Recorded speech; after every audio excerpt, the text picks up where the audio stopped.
Hey there!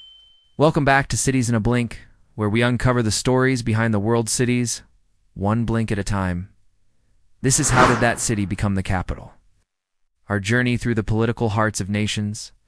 Today, we're exploring how Bern became the capital city of Switzerland. More precisely, how it became the place where Switzerland chose to run itself. Because Switzerland doesn't officially have a capital, and that detail matters. Switzerland is not built like most countries. It's a federation of cantons, each with its own identity, history, and strong local power. No single city was meant to dominate the others. So when Switzerland became a modern federal state in 1848, it needed a political center. But not a capital in the traditional sense. It needed a place for government without creating imbalance. There were other options.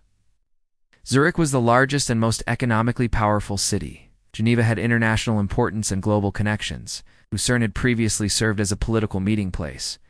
Any of them could have made a case. But each also carried a problem. Choosing Zurich could have concentrated too much power. Choosing Geneva might have leaned the country too far toward the west. Choosing any dominant city risked upsetting the balance between cantons. So Switzerland did something unusual. It chose Bern. Not because it was the biggest, not because it was the richest, but because it was stable, centrally located, and politically acceptable. Bern had already served as a meeting place for federal assemblies. It had the infrastructure to host government. Just as importantly, it didn't overshadow the rest of the country. In 1848, Bern was selected as the federal city. That term wasn't accidental. It avoided declaring a capital in the traditional sense. Instead, it defined Bern as the place where federal institutions would sit.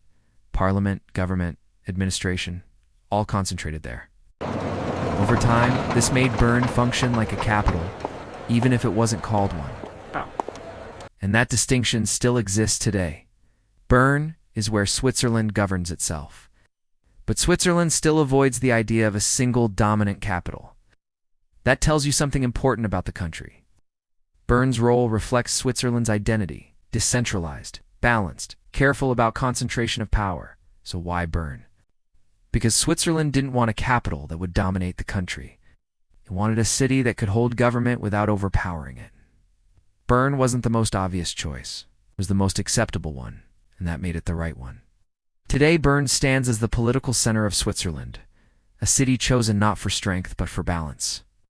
A capital in practice, even if not in name.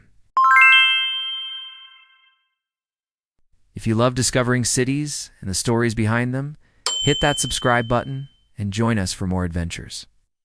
Next up, we're heading to Serbia to explore how Belgrade became the capital city of the nation. Thanks for watching Cities in a Blink, where stories of cities come alive, one blink at a time.